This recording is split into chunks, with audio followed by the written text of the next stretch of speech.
जय बजरंगबली दोस्तों, welcome to rank holders and today we are going to discuss chapter 2 that is polynomials of class 10th as per the CBSE pattern, right?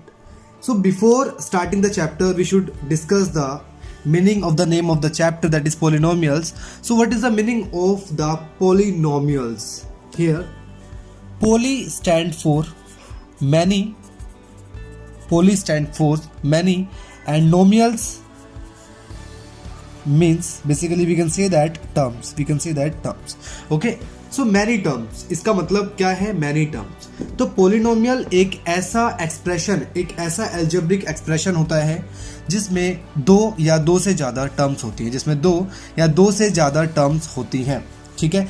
अब मैं आपको ना basically एक थोड़ा सा एक्सप्रेशन और इक्वेशन के बीच में डिफरेंस बता देता हूँ कि एक्सप्रेशन क्या होता है, ठीक है। आपने बहुत जगह देखा होगा कि एल्जेब्रिक एक्सप्रेशन, एल्जेब्रिक इक्वेशन।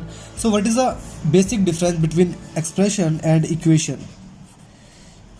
जो एक्सप्रेशन होता है ना, जैसे मान लो ये हमारे पास एक एक्सप्रेशन है 2x + 3y is equals to only we can, इस तरीके से हम लिखेंगे किसी एक्सप्रेशन को। और अगर मैं इसी को इक्वेशन बनाना चाहता हूँ तो मैं लिख दूंगा 2x + 3y is equals to 0। It means अगर इक्वल में 0 लगा हुआ है, इक्वल टू 0 अगर गिवन है तो वो एक इक्वेशन बन जाएगी। अगर इक्वल टू में 0 नहीं गिवन है, ओके, तो that will be the expression, ठीक है। अब बात करते हैं पोलिनोमियल्स की, ठीक है। एक ऐसा एल्जेब्रिक एक्सप्रेशन जिसमें दो या दो से ज़्यादा टर्म्स होती हैं। मैं रिपीट कर रहा हूँ, ऐसा एल्जेब्रिक एक्सप्रेशन जिसमें दो या दो से ज़्यादा टर्म्स होती हैं। अब पोलिनोमियल्स की डेफिनेशन में मैंने आपको ये बोला है, ठीक है, मैं यहाँ पर लिख देता हूँ। पोलिनोमियल्स एल्जेब्रिक एक्सप्रेशन और we can say that equation, ठीक है। एल्जेब्रिक एक्सप्रेशन और equation that consist of two or more terms, right. तो वो हमारा पोलिनोमियल होता है। अब एल्जेब्रिक एक्सप्रेशन क्या होता है? ये आपके माइंड में मतलब एक चीज स्ट्राइक करेगी कि व्हाट इज एल्जेब्रिक एक्सप्रेशन। भाई एल्जेब्रिक एक्सप्रेशन का मतलब पता होगा तभी तो हमें पोलिनोमियल का मतलब पता होगा। तो एल्जेब्रिक एक्सप्रेशन क्या होता है, देखो मैं आपको बता देता हूं। एल्जेब्रिक एक्सप्रेशन क्या होता है? एक्सप्रेशन बोल लो, ठीक है, या आप इक्वेशन बोल लो। एक ऐसा एक्सप्रेशन, एल्जेब्रिक एक्सप्रेशन एक ऐसा एक्सप्रेशन होता है जो कॉन्स्टेंट्स, ठीक है, 2 3 4 5 6 कुछ भी कॉन्स्टेंट हो सकता है। वेरिएबल्स XYZ कुछ भी वेरिएबल हो सकता है। Constant variables and operators, mathematical operators, यानी कि प्लस माइनस से मिलकर जो बना होता है उसको हम क्या बोलते हैं? एल्जेब्रिक एक्सप्रेशन बोलते हैं। जैसे कि हम एल्जेब्रिक एक्सप्रेशन का एग्जांपल लेते हैं यहाँ पर, जैसे 2x + 3y, ये हमारा एक एल्जेब्रिक एक्सप्रेशन बन गया, ठीक है। इसमें देखो वेरिएबल्स भी है, कॉन्स्टेंट्स भी है, ठीक है, और मैथमेटिकल ऑपरेटर भी है। तो कोई भी एग्जांपल ले लो आप, 2x + 4 भी आप बोल सकते हो, ये भी एक एल्जेब्रिक एक्सप्रेशन है, ठीक है। तो ये बेसिकली हमारा एल्जेब्रिक एक्सप्रेशन होता है। और ऐसा एल्जेब्रिक एक्सप्रेशन जिसके अंदर दो या दो से ज़्यादा टर्म्स होती हैं वो हमारा पोलिनोमियल्स होता है। अब यहाँ पर आप देखेंगे बेसिकली टर्म्स किस तरीके से हम काउंट करते हैं। देखिए जैसे 2x + 3y है तो ये हमारी एक 1 टर्म हो गई, ये हमारी क्या हो गई? 2 term, second term. Here also it is 1 term, it is second term. तो both the expressions here are contains 2 terms. यहाँ पर जो दोनों एक्सप्रेशन आप देखोगे दोनों के पास 2 टर्म्स है, राइट। तो पोलिनोमियल आप सभी को समझ में आ गया होगा कि what is the meaning of a polynomial, ठीक है। ऐसा एक्सप्रेशन, ऐसा एल्जेब्रिक एक्सप्रेशन जिसमें दो या दो से ज़्यादा टर्म्स होती हैं। अब उस एक्सप्रेशन को हम क्या बोलते हैं जिसमें सिर्फ एक टर्म होती है, ठीक है, उसको हम बोलते हैं मोनोमियल। जिसके अंदर सिर्फ एक टर्म होती है, ठीक है, कंटेन्स ओनली 1 टर्म। लिख नहीं रहा मैं यहाँ पर, ठीक है, ये क्योंकि आपके एग्जाम में जनरली इनकी डेफिनेशन आती नहीं है, तो आप वैसे समझ लो कि मोनोमियल का मतलब क्या होता है, जिसके अंदर सिर्फ एक टर्म होती है। एग्जाम्पल की हेल्प से हम समझ लेते हैं, जैसे कि 2x हो गया, ठीक है, या 4 हो गया, या 5x हो गया, वट जिसमें सिर्फ एक टर्म होगी, ये हमारा मोनोमियल होता है। सेकेंड हमारा होता है बायनोमियल, जिसमें 2 टर्म होती हैं। बाय से क्या पता चल रहा है भाई? 2, ठीक है, नोमियल का मतलब तो वही टर्म, मोनो मतलब एक ही बात है, मोनो का मतलब ही एक बात होता है, एक टर्म होती है, ठीक है, मोनो मतलब वन। अब बाइनोमियल, बाय का मतलब टू, तो यहाँ पर भी बाइनोमियल का मतलब क्या होता है, टू। तो बाइनोमियल एक ऐसा एक्सप्रेशन होता है जिसके अंदर दो टर्म्स होते हैं, जैसे हम बोल देंगे 3x-2, ठीक है, 4x + 5z एंड एक्सेट्रा, जिसके अंदर दो टर्म्स होते हैं बेसिकली। उसके बाद आता है ट्राइनोमियल, उसके बाद आता है हमारा ट्राइनोमियल, ठीक है, ऐसा अलजेब्रिक एक्सप्रेशन, और we can say that an algebraic expression that contains exactly three terms, right? So we can say we can write over here 4x + y - 2 etc. ठीक है, आप मतलब इस तरीके से जिसमें तीन टर्म होंगी वो हमारा ट्राइनोमियल होगा, वो हमारा क्या होगा, ट्राइनोमियल होगा। ओके, उसके बाद आता है हमारा क्वाड्रिनोमियल, बाय क्वाड्रेटिक पॉलिनोमियल, ठीक है, बाय क्वाड्रेटिक। इसके बाद हमारा आता है टेट्रानोमियल, ठीक है, टेट्रानोमियल, इसमें हमारी 4 टर्म्स होंगी, ठीक है, इसमें हमारी कितनी टर्म्स होगी, 4 टर्म्स होगी, 2x + 4y + 6z + 9a, इस तरीके से आप कुछ भी लिख सकते हो, ठीक है, ये हमारी 4 टर्म्स, तो ये हमारा टेट्रानोमियल हो गया। उसके बाद हमारे उसके बाद हमारा क्या आता है, जीरो, ठीक है, जीरो पॉलिनोमियल, ठीक है, जीरो पॉलिनोमियल में क्या होता है, बेसिकली वो जीरो ही होता है, जीरो को हम क्या बोलते हैं, जीरो पॉलिनोमियल, जिसके अंदर कोई टर्म ही नहीं होती, जो जीरो ही होता है ना, उसको हम बेसिकली जीरो पॉलिनोमियल बोलते हैं। और एक हमारा आता है constant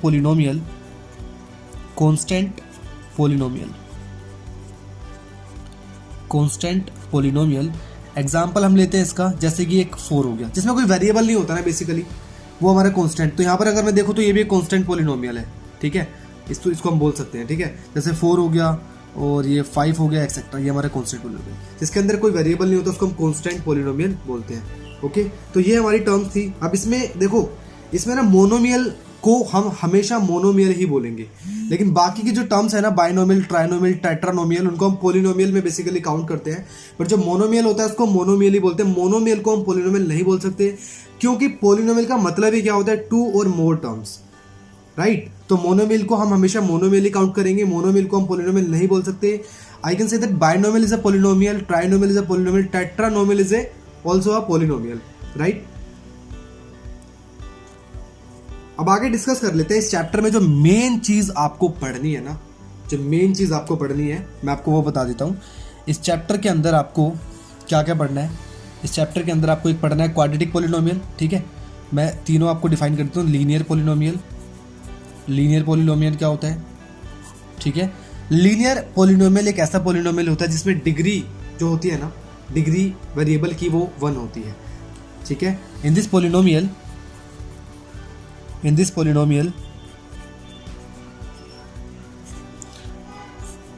degree of variable is 1। Example लेते हैं हम लीनियर पॉलिनोमियल के, 2x, ठीक है, + 3y, एंड और एग्जाम्पल ले सकते हैं हम 4x + 5y and so on, ठीक है। आप यहाँ पे देखोगे जो वेरिएबल्स हैं उनकी डिग्री कितनी है, उनकी डिग्री यहाँ पर 1 है। लीनियर पॉलिनोमियल्स की जो डिग्री है यहाँ पर कितनी है, 1 है। अगर मैं इसकी जनरल इक्वेशन की बात करूँ, ठीक है, तो इसकी जो जनरल इक्वेशन जो होती है, इसकी जनरल फॉर्म जो होती है वो होती है ax + by + c = 0, ठीक है। यहाँ पर कितने वेरिएबल, यहाँ पर अब यहाँ पर जो a, b और c है वो 3 इंटीजर्स हैं, एंड x और जो y है ना, x और y वो यहाँ पर क्या है, वेरिएबल्स। तो इसको हम ये भी बोल सकते हैं लीनियर इक्वेशन इन 2 वेरिएबल। तो बेसिकली मैं आपको लीनियर पॉलिनोमियल समझाना चाह रहा हूँ। लीनियर पॉलिनोमियल एक ऐसा पॉलिनोमियल होता है जिसमें डिग्री वेरिएबल की 1 होती है। कोई भी वेरिएबल उठा के देख लो आप, उसकी डिग्री यहाँ पर आपको क्या मिलेगी, 1 मिलेगी, ठीक है। सेकंड हमारा आता है क्वाड्रेटिक पॉलिनोमियल।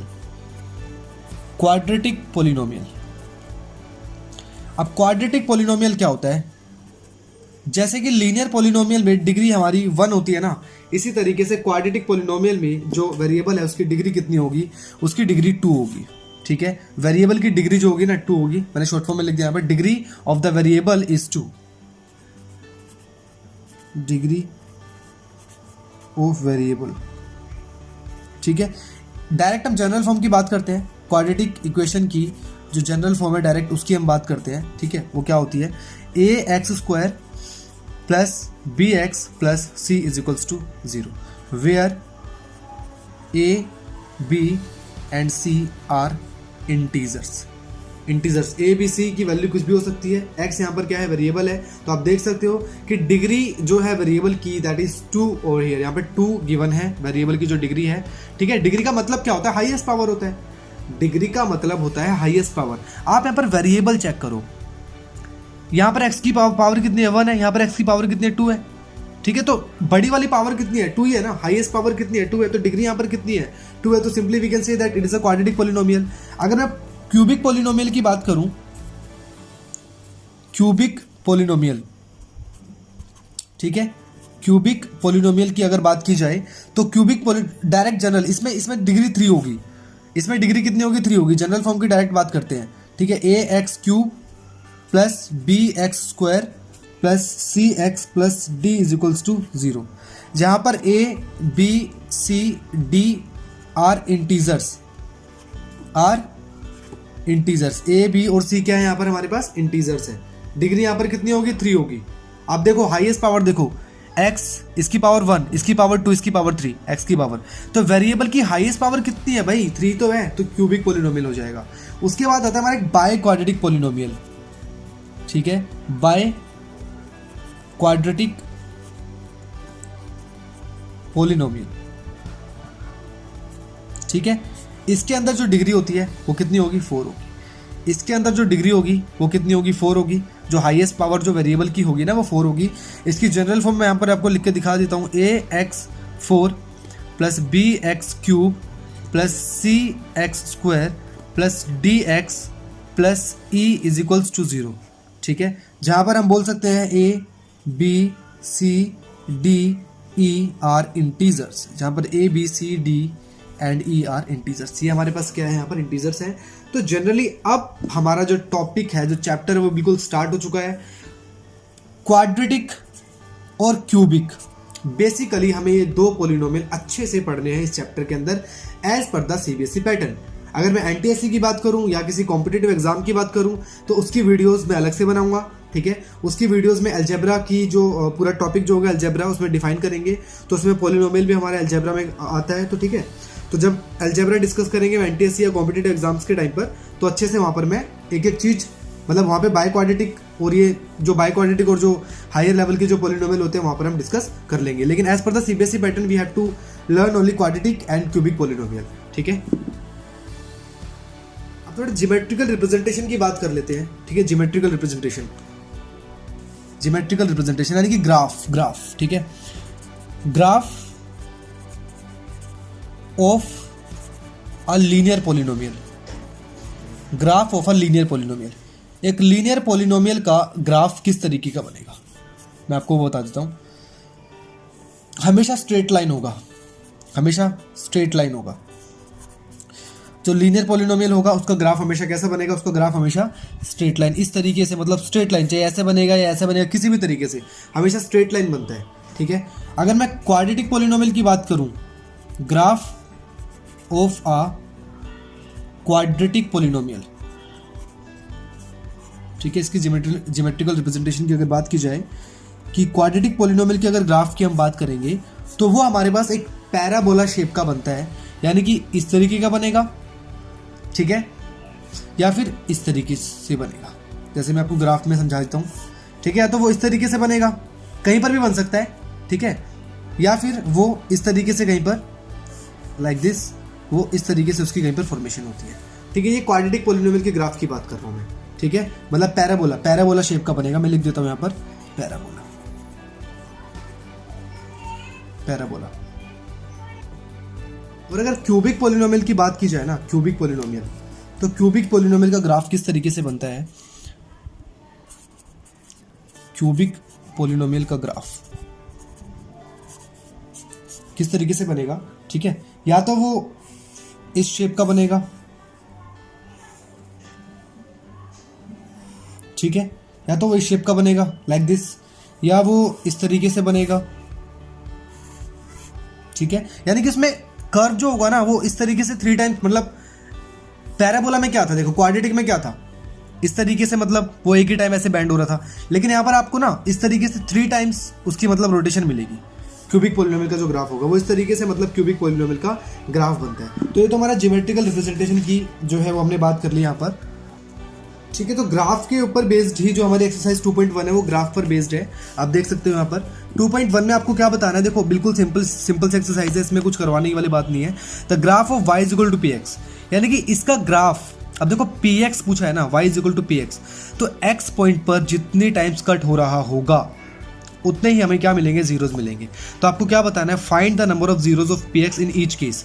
तो इसमें कितने जीरोज होंगे, इसमें तो कोई जीरो ही नहीं होगा। इसमें कितने होंगे, इसमें 1 होगा, ठीक है। इसमें कितने होंगे, 1 2 3, यानी कि एक्स एक्सिस को जितने पॉइंट पर कट कर रहा है ना उतने ही हमारे क्या होंगे, जीरोज होंगे।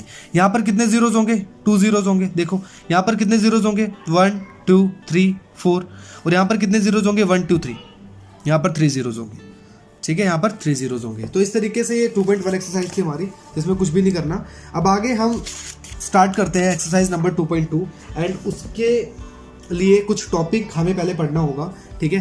तो क्वाड्रेटिक पॉलिनोमियल हम स्टार्ट करते हैं। क्वाड्रेटिक पॉलिनोमियल के बारे में मैंने आपको थोड़ा बहुत बता दिया है। अब क्वाड्रेटिक पॉलिनोमियल जब भी मैं आपके सामने नाम लूंगा ना क्वाड्रेटिक पॉलिनोमियल, तो आपको घबराना नहीं है। क्वाड्रेटिक पॉलिनोमियल आपको ऑलरेडी बता चुका हूँ। अब क्वाड्रेटिक पॉलिनोमियल में, ठीक है, आपको 2 चीज़ याद रखनी होंगी, मैं आपको बता देता हूँ। जैसे ये मेरे पास सपोज एक कोई क्वाड्रेटिक पॉलिनोमियल है, ax² + bx + c is equals to 0, ठीक है, ठीक है। ये मेरे पास एक क्वाड्रेटिक पॉलिनोमियल है। और हमेशा एक चीज़ और याद रखनी है कि क्वाड्रेटिक पॉलिनोमियल के नंबर ऑफ जीरोज या फिर रूट्स, नंबर ऑफ रूट्स, ठीक है, या फिर वैल्यूज ऑफ x की बात करूं तो क्या होगी, 2 होगी, ठीक है। यानी कि एक क्वाड्रेटिक पॉलिनोमियल में नंबर ऑफ जीरोज अगर आपसे पूछा जाए कितने होंगे, तो 2 होंगे। अगर आपसे क्वाड्रेटिक पॉलिनोमियल पूछा जाए कि कितने रूट्स होंगे उस क्वाड्रेटिक पॉलिनोमियल के, तो 2 ही होंगे। अगर आपसे पूछा जाए कि क्वाड्रेटिक पॉलिनोमियल में x की वैल्यूज कितनी फाइंड आउट, मतलब हम कर पाएंगे एट द लास्ट, अगर हम सोल्व करना चाहें तो वहां पर भी उसका आंसर क्या होगा, 2 होगा। सिमिलरली क्यूबिक पॉलिनोमियल में ये तीनों चीज़ क्या होंगी, हमारी 3 होंगी, यानी कि नंबर ऑफ जीरोज भी 3 होंगे, रूट्स भी 3 होंगे, वैल्यूज ऑफ x भी 3 होंगी। एंड बाय क्वाड्रेटिक में इसी तरीके से होगा, उसमें x की वैल्यू 4 होंगी, ठीक है, और नंबर ऑफ जीरोज भी 4 निकलेंगे और रूट्स भी 4 निकलेंगे। तो अभी क्वाड्रेटिक की हम बात कर रहे हैं। यहाँ पर आपको एक चीज़ याद रखनी है कि सम ऑफ जीरोज का फॉर्मूला हमारा होता है -b/a, और एक हमारा होता है product of zeros that is c/a। Sum of zeros and product of zeros. आपको अभी हमने स्टार्ट किया है क्वाड्रेटिक पॉलिनोमियल, ठीक है। अभी हमने क्वाड्रेटिक पॉलिनोमियल स्टार्ट किया है। मैंने आपको चैप्टर के स्टार्टिंग में बता दिया था कि हमें 2 पॉलिनोमियल इस चैप्टर में डीपली पढ़ने हैं, first quadratic and second one is cubic, ठीक है। तो क्वाड्रेटिक में हम एंटर कर चुके हैं, ठीक है। अब क्वाड्रेटिक को हम फिनिश करने के बाद ही जो है क्यूबिक पर आगे मूव करेंगे। तो क्वाड्रेटिक पॉलिनोमियल में अभी के लिए आपको जो चीज़ याद रखनी है वो ये है कि क्वाड्रेटिक पॉलिनोमियल में 2 जीरोज होते हैं, सम ऑफ जीरोज क्या होता है -b/a, और प्रोडक्ट ऑफ जीरोज का फॉर्मूला क्या होता है c/a, ठीक है। अब हम एक्सरसाइज 2.2 स्टार्ट करते हैं, ठीक है। क्वाड्रेटिक पॉलिनोमियल में एक्सरसाइज 2.2 हम स्टार्ट करते हैं, वो हमारी क्वाड्रेटिक के ऊपर ही बेस्ड है।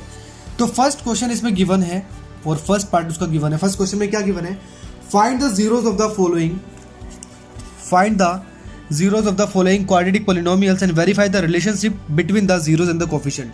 तो हमारा फर्स्ट टॉपिक क्वाड्रेटिक पॉलिनोमियल में स्टार्ट हो चुका है, ठीक है। देखिए मैं आपको एक सारी चीज़ें रिवाइड करवा देता हूँ एक बार, क्या क्या हमने अभी तक डिस्कस किया है। हमने अभी तक पढ़ा है क्यूबिक पॉलिनोमियल, क्वाड्रेटिक पॉलिनोमियल के जनरल फॉर्म्स के बारे में हमने डिस्कस किया था, ठीक है। और डिफरेंट काइंड्स ऑफ पॉलिनोमियल की डेफिनेशन मैंने आपको बताई थी, मोनोमियल के बारे में मैंने आपको बताया था, ठीक है। और ग्राफ्स के बारे में ऑलरेडी आपको बता चुका। अब हमारा क्वाड्रेटिक पॉलिनोमियल का फर्स्ट टॉपिक स्टार्ट हो चुका है, that is find the zeros of the following quadratic polynomials. मैंने आपको भी बताया था कि क्वाड्रेटिक पॉलिनोमियल के कितने जीरोज होंगे, 2 जीरोज होंगे, सिंपल सी बात है। और दो ही x की वैल्यूज होंगी और दो ही रूट्स होंगे। तो यहाँ पर जब इन क्वाड्रेटिक पॉलिनोमियल्स को हम सोल्व करेंगे तो हमें कितने जीरोस मिलेंगे, 2 जीरोस मिलेंगे। And after that we have to also verify the relationship between the zeros and its coefficients. ठीक है, तो फर्स्ट मेरे पास पार्ट है x square minus 2x minus 8। अब किसी भी क्वाड्रेटिक पॉलिनोमियल के जीरोस निकालने से पहले मैं उसको जीरो के इक्वल पुट कर दूंगा। ठीक है, मैंने इसको जीरो के इक्वल पुट कर दिया। अब मुझे यहाँ से क्या फाइंड आउट करना है, मुझे यहाँ से फाइंड आउट करना है इसके जीरोस। तो फैक्टराइजेशन मेथड आपने 9th क्लास में भी पढ़ा होगा, वही हम यहाँ पर अप्लाई करेंगे। ठीक है, तो फर्स्ट स्टेप हमारा क्या होता है फैक्टराइजेशन मेथड को सोल्व करने का? फर्स्ट स्टेप हमारा होता है कि हम इस कांस्टेंट टर्म को, भाई जिस टर्म के साथ वेरिएबल नहीं होता वही तो हमारी कांस्टेंट टर्म होती है। ठीक है ना, अगर मैं बात करूं ना यहाँ पर तो ये हमारी कांस्टेंट टर्म होती है सी, क्योंकि देखो कोई वेरिएबल नहीं है इसके साथ। तो सिमिलरली यहाँ पर इसके साथ कोई वेरिएबल नहीं है 8 के साथ, और इसको हम क्या बोल सकते हैं, कांस्टेंट टर्म। तो हमारा फर्स्ट स्टेप होता है कि कांस्टेंट टर्म को एक्स स्क्वायर के कोफिशिएंट से मल्टीप्लाई करना होता है। ठीक है, कांस्टेंट टर्म को एक्स स्क्वायर के कोफिशिएंट से मुझे मल्टीप्लाई करना होगा। तो ये हमारा रफ वर्क है। ठीक है, तो मल्टीप्लाई करने के बाद मुझे क्या मिल जाएगा, 8 मिल जाएगा। अब इस 8 की करो प्राइम फैक्टराइजेशन। अब इस 8 की करो प्राइम फैक्टराइजेशन। हमें 3 नंबर्स मिल गए। 8 की जब हमने प्राइम फैक्टराइजेशन किए तो हमें 3 नंबर्स मिल गए, लेकिन हमें 2 नंबर्स बनाने हैं इन 3 नंबर्स के। ठीक है ना, फर्स्ट स्टेप कांस्टेंट टर्म को 1 से मल्टीप्लाई किया, यानी कि एक्स स्क्वायर का जो भी कोफिशिएंट होगा उससे मल्टीप्लाई करेंगे। हमने मल्टीप्लाई कर दिया, उसकी प्राइम फैक्टराइजेशन की, हमें 3 नंबर्स मिल गए। लेकिन हमें ऐसे 2 नंबर बनाने हैं इन तीनों नंबर से कि उन नंबर्स को प्लस माइनस करने पर हमें -2 मिल जाए।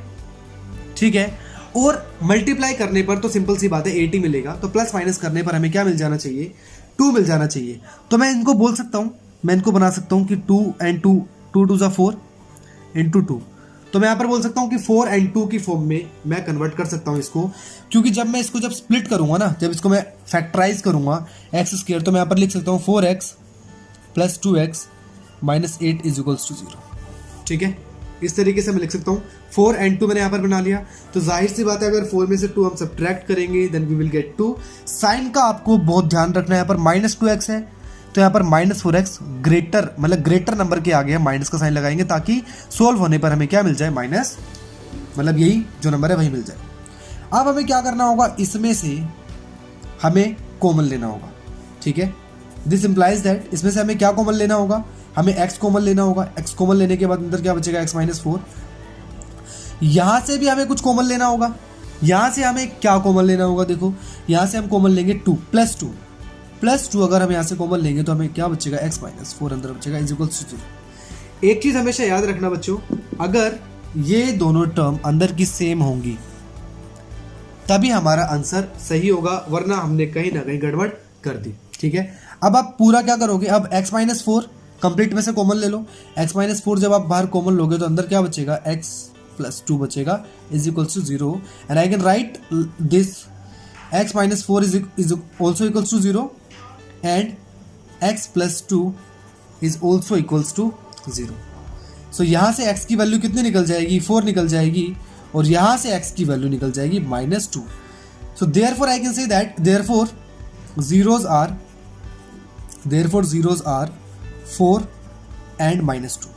ठीक है, लेकिन क्वेश्चन हमारे यहाँ पर खत्म नहीं हुआ।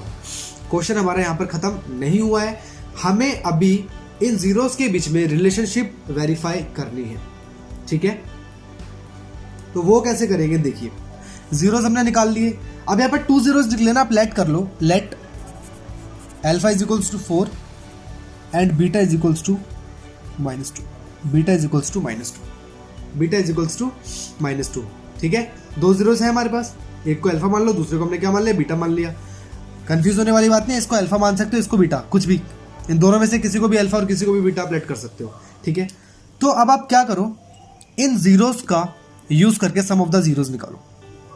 ठीक है, सम ऑफ जीरोस निकालो।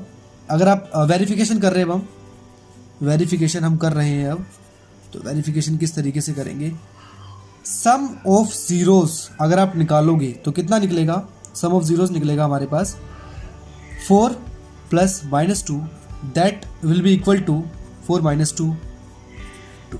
ठीक है, सम ऑफ द जीरोस हमने कितना निकाल लिया भाई, सिंपल सी बात है ना, जीरोस अगर ये दोनों है तो सम ऑफ द जीरोस कितना क्या निकलेगा हमारा, ये तो निकलेगा ना, दोनों जीरोस को प्लस कर दो। ठीक है, ये तो हमने जीरोस से निकाला था, ये हमने किससे निकाला था, जीरोस से निकाला था। अगर आप माइनस बी बाई ए निकालोगे, ये भी तो सम ऑफ द जीरोस ही होता है ना, माइनस बी बाई ए भी तो सम ऑफ द जीरोस होता है ना। तो यहां से अगर आप इसको कंपेयर करोगे तो ए की वैल्यू क्या है, 1 है, बी की वैल्यू क्या है यहाँ पर -2 यहाँ पर बी की वैल्यू है, तो minus b minus and b already minus में है, तो -2 बाई ए कितना है हमारे पास 1 है, ये कितना आ जाएगा 2 आ जाएगा। ठीक है, ये 2 आ गया। So I can write alpha plus beta is equals to 2 is equals to minus b by a. ठीक है, एक तो हमने ये चीज़ लिख दी, इसको आप इक्वेशन नंबर फर्स्ट बना दो, इसको आप इक्वेशन नंबर फर्स्ट बना दो। ये हमने सम ऑफ द जीरोस वेरीफाई कर लिया, सम ऑफ द जीरोस हमने वेरीफाई कर लिया। अब हम बात करते हैं प्रोडक्ट ऑफ जीरोस की। ठीक है, प्रोडक्ट ऑफ जीरोस की बात करते हैं। तो प्रोडक्ट ऑफ जीरोस अगर आप निकालोगे, अल्फा डॉट बीटा अगर आप निकालोगे तो क्या निकलेगा, 4 इंटू -2 यानी कि -8 निकल जाएगा। अगर आप सी बाई ए का मतलब भी तो प्रोडक्ट ऑफ जीरोस होता है ना, थोड़ी देर पहले मैंने आपको बताया था। ठीक है ना, थोड़ी देर पहले मैंने आपको बताया था, ये पढ़ाते टाइम देखो, product of zero c by a का मतलब भी तो प्रोडक्ट ऑफ जीरोस होता है ना। तो सी बाई ए से अगर मैं निकालूंगा तो आप कंपेयर करो पहले, सी की वैल्यू क्या है यहाँ पर, सी की वैल्यू यहाँ पर -8 है, -8 है। ठीक है ना, क्योंकि जनरल फॉर्म क्या होती है, ax² प्लस bx प्लस सी, प्लस का साइन होता है जनरल फॉर्म में। तो सी की वैल्यू यहाँ पर क्या है बच्चों, 8 है, -8 है सॉरी, तो आप क्या लिखोगे -8 एंड ए की वैल्यू हमें पता है 1 है, तो ये कितना निकल गया, -8 निकल गया। And also I can write alpha dot beta is equals to -8 is equals to c by a. ठीक है, ये इक्वेशन नंबर सेकंड, आप इसको लेट कर लो। So we can say that from equation 1 and 2 relationship is verified, relationship is verified. ठीक है, relationship किस किस के बीच में, जीरोस के बीच में, ठीक है, और इनके कोफिशिएंट्स के बीच में, जीरोस के बीच में और इनके कोफिशिएंट्स के बीच में। तो हर क्वेश्चन आपको इसी तरीके से करना है, सारे क्वेश्चन आपको इसी तरीके से करने हैं। सेकंड पार्ट की हम बात कर लेते हैं इसका। सेकंड पार्ट क्या गिवन है, सेकंड पार्ट गिवन है 4s² minus 4s plus 1 is equals to 0। 0 तो इक्वल हमें लेना ही पड़ेगा, क्योंकि अगर हम कभी भी किसी भी पोलिनोमियल के जीरोस निकालने वाले हैं तो उसको हम सबसे पहले 0 के इक्वल पुट करेंगे, करना ही पड़ेगा हमें। ठीक है, करना ही पड़ेगा। तो देखो यहाँ पर, अब जब फर्स्ट स्टेप मैंने आपको क्या बताया था, कांस्टेंट टर्म को जो अभी वेरिएबल होगा, अगर x होता तो x² के कोफिशिएंट से मल्टीप्लाई करते। अब यहाँ पर s है, ठीक है, s² के कोफिशिएंट से हम क्या करेंगे, मल्टीप्लाई करेंगे।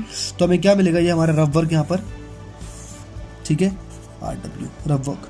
तो 1 इंटू 4 हमें 4 मिल जाएगा, सिंपल सी बात है। आप 4 की प्राइम फैक्टराइजेशन कर लो, क्या मिल जाएगा, 2 and 2। 4 की प्राइम फैक्टराइजेशन करने के बाद हमें क्या मिला, 2 मिला। तो अब इन 2 को आपको इस तरीके से अरेंज करना है कि आपको 4s बनाना है, आपको 4s बनाना है इन 2 को अरेंज करके।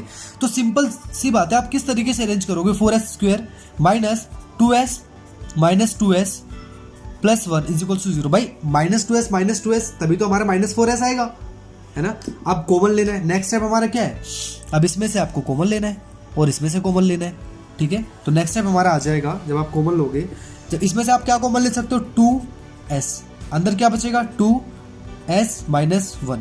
ठीक है, यहाँ से आप क्या कॉमन ले सकते हो, यहाँ से आप लोगे -1 कॉमन एंड अंदर बचेगा 2s minus 1 is equal to 0।